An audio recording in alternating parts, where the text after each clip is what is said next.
flag with all my friends and just hang out for like 4 or 5 hours, just running around the neighborhood, man. And then we just a laser from the enforcer. No. You realize you're a little bit better than the rest of humanity. Halo 1.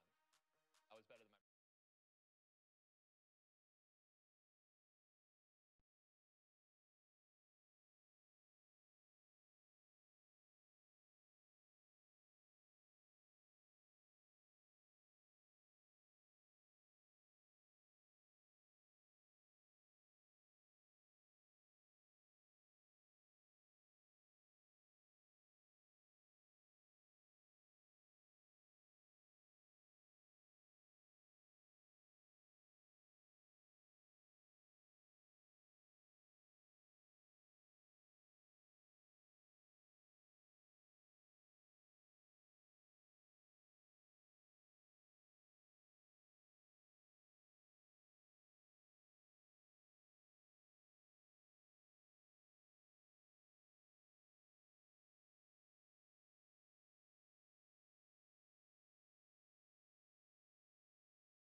It feels like longer than that. We're finally live at Ford Field. We're finally here. It's been over 250 days since the Jets have played in regular season football.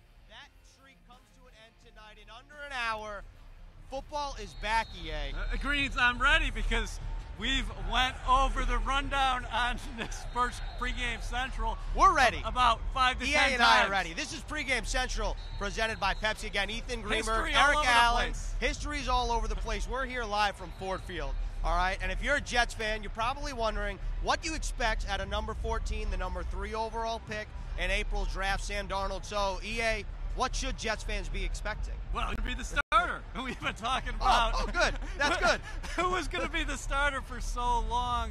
And Todd Bowles named Darnold indeed his guy on Labor Day. He has owned the playbook since he came in after being drafted. He has, in the preseason, completed 64% of his passes. He 2 touchdowns to 1 interception. He showed great instincts. He's got good vision as far as finding the open receiver is concerned.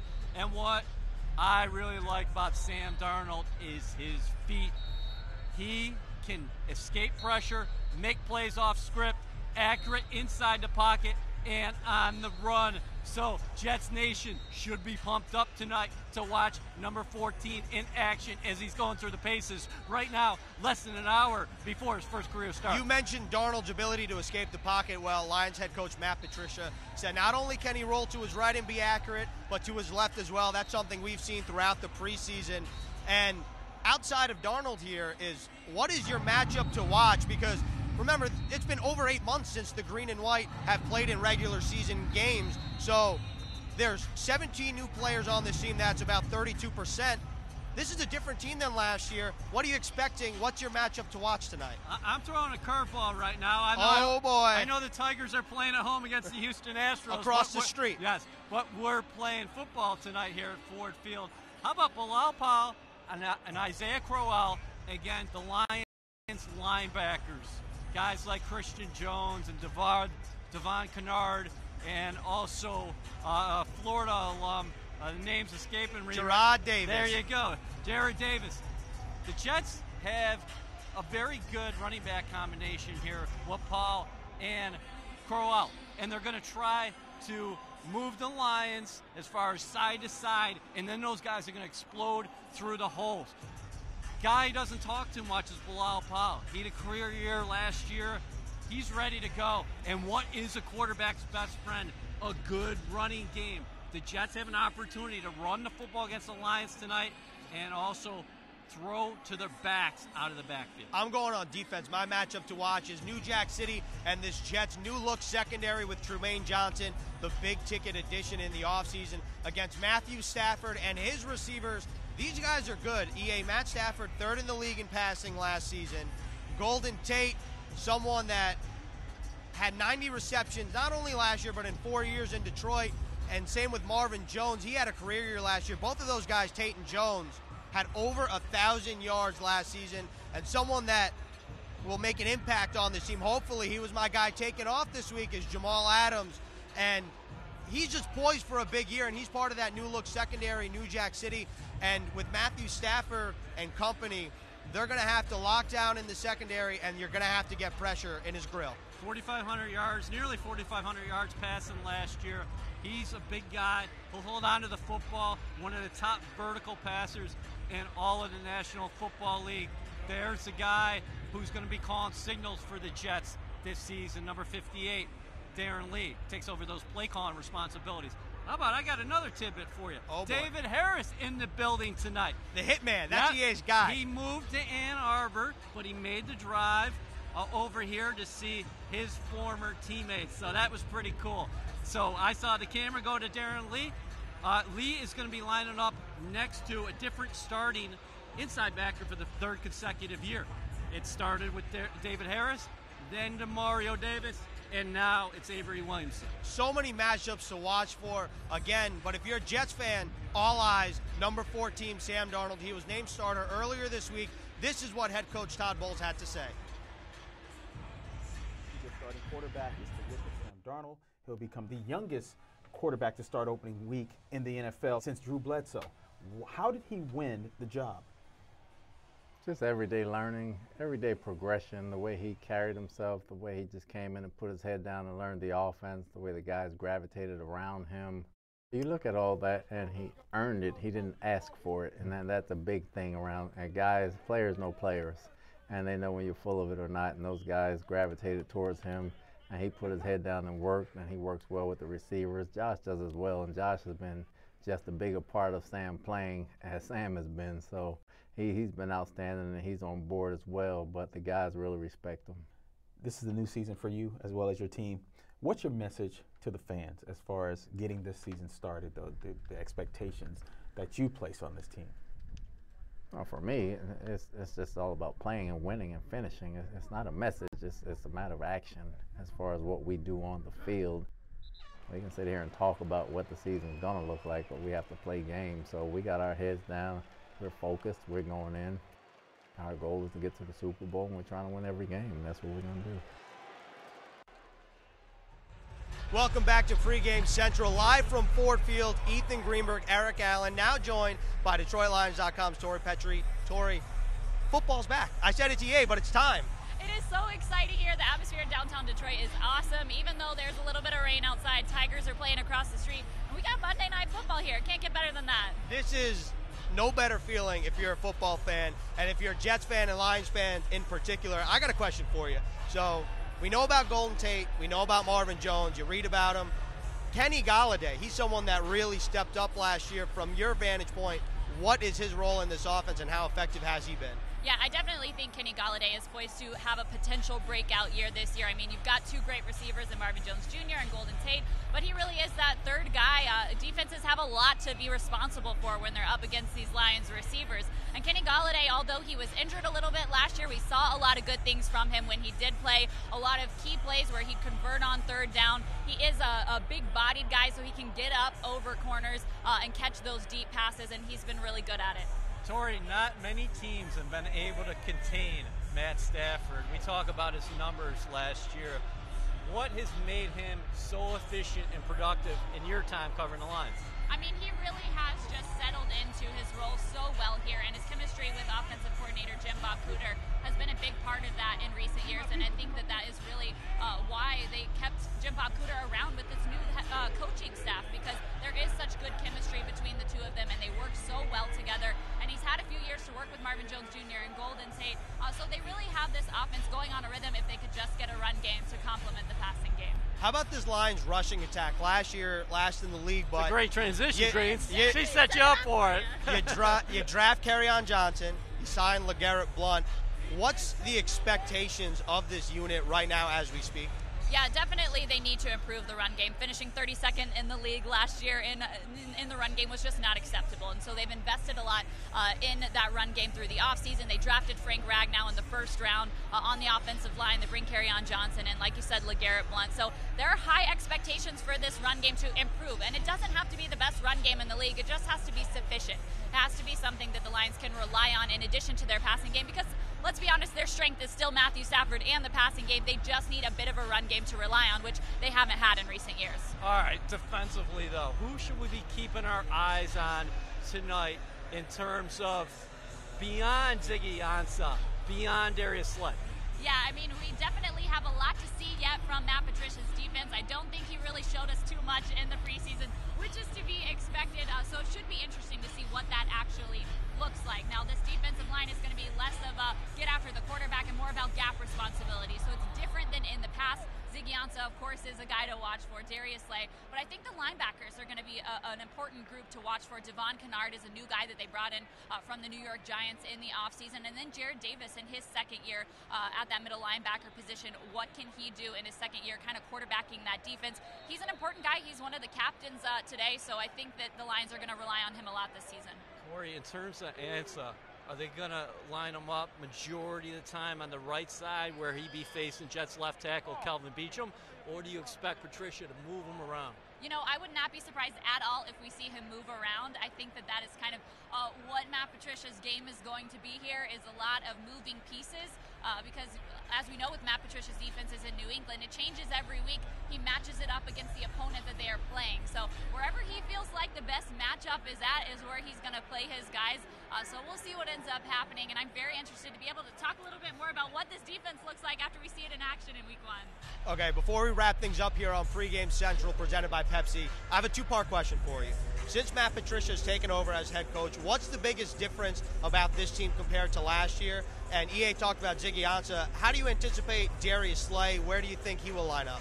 Well, I definitely think the biggest difference with Matt Patricia's team is a focus on toughness. They've talked about that all offseason long, and I think that speaks to what they want to be in the run game with the improvements that they need there. But on defense as well, toughness is a word that we have heard over and over and over, and we've seen it manifest in practice with a little bit more high-intensity practices, faster pace, and we saw that all throughout training camp, even having guys run at the end of practice. So toughness is a big deal for Matt Patricia's team, and as far as Darius Slay goes, Pro Bowl, All-Pro season last year, and he expects to build on that this season. Of course, his strength last year was all of the clutch interceptions that he was able to come down with, and defenses are going to probably throw away from him a little bit just because of the great year that he had last year, but I expect him to play well again this year. Dory, thank you so much for joining us. Actually, EA caught up with former Jets quarterback Chad Pennington earlier this week. He talked about Sam Darnold and his year upcoming. This is what he had to say.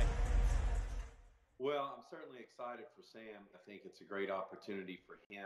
My only hope is that Jets Nation is patient with Sam. We're looking toward the future here. We're not necessarily just focused on the present as far as his development.